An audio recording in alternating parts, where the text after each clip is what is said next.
আসসালামু আলাইকুম ভিউয়ার্স, আশা করি সকলেই ভালো আছেন।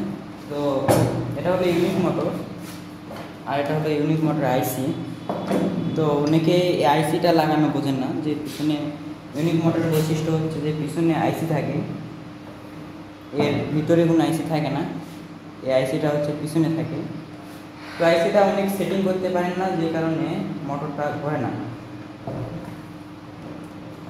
তো আজকে আপনাদেরকে আমি ইউনিক মোটরের আইসি কীভাবে সেট করবেন সঠিক পদ্ধতি আপনাদের সামনে বলে দেব।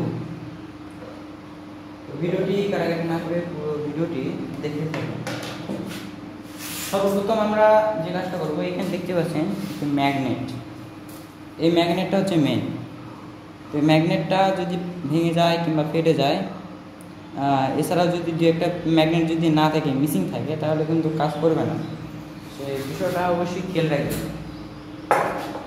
আমরা আগে পিছনের সাইডটা আগে সেট করে নেব, তারপরে আমরা আইসি বসাবো। সুতরাং এটা আমরা আগে টাইট দিয়ে নেব।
তো দেখেন, আমাদের এটা সেট করা শেষ। পিছনে আগে সেট করে নেবেন।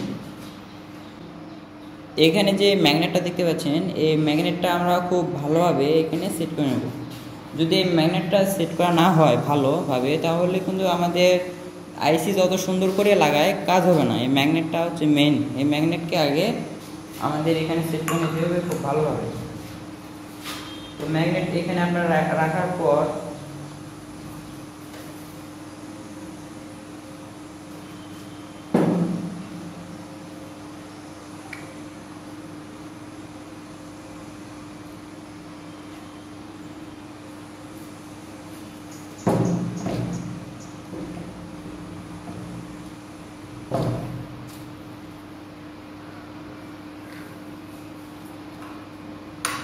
এখানে হালকা করে একটু বাইরে দিয়ে নেবেন ম্যাগনেটে।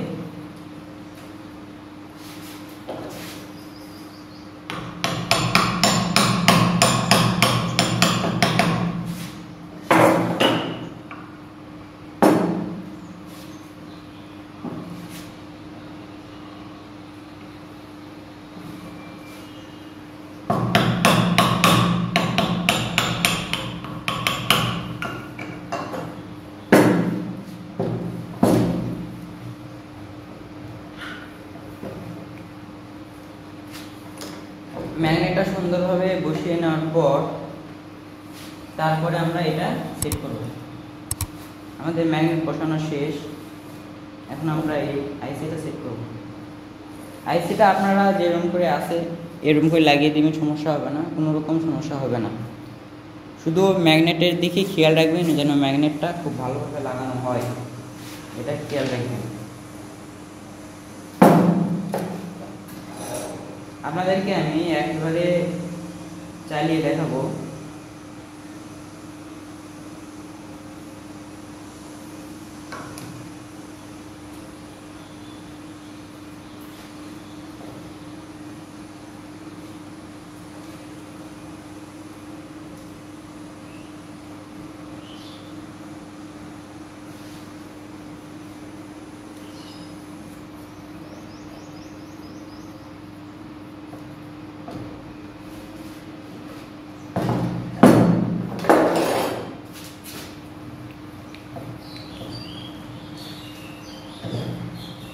তো এই হলো আমাদের ম্যাগনেট। আমাদের দেখেন আমাদের আইসি সেট করা শেষ হয়ে গেছে।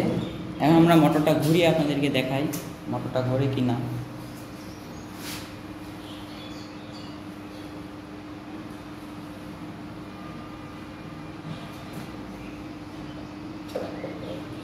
এই জন্য আমরা পাওয়ারটা দিয়ে নিচ্ছি।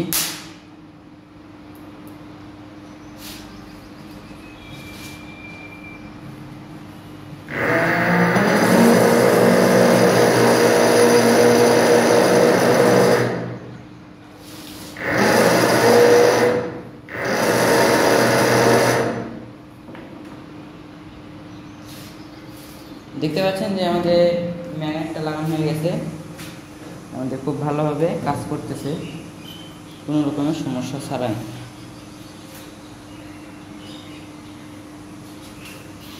তো আপনারা সর্বপ্রথম ম্যাগনেটটা খুব ভালোভাবে লাগাবেন। ম্যাগনেটটা যদি লাগানো না হয় ভালোভাবে তাহলে আমাদের আইসিটা কাজ করবে না।